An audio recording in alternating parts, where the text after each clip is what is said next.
topic for today is health, and we're going to do a couple of part 3 questions again. So the first question is, do you think all illness can be prevented? I would say that this is currently an impossibility. I think, you know, it's impossible to prevent all forms of illness. This is not something that science has or medical science has been able to achieve yet. I think it's probably the stuff of science fiction movies.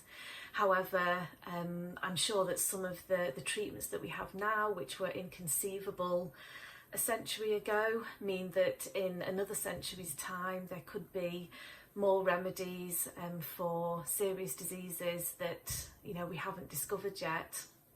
For example, in terms of the COVID-19 pandemic, being able to invent a vaccine for that in such a short space of time would have been unheard of, you know, decades ago.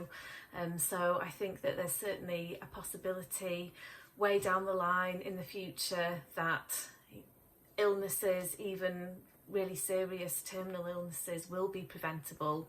But I think the ageing process is also inevitable, and so it's probably something that everybody just has to accept to a certain extent. The second question is, what makes a good doctor?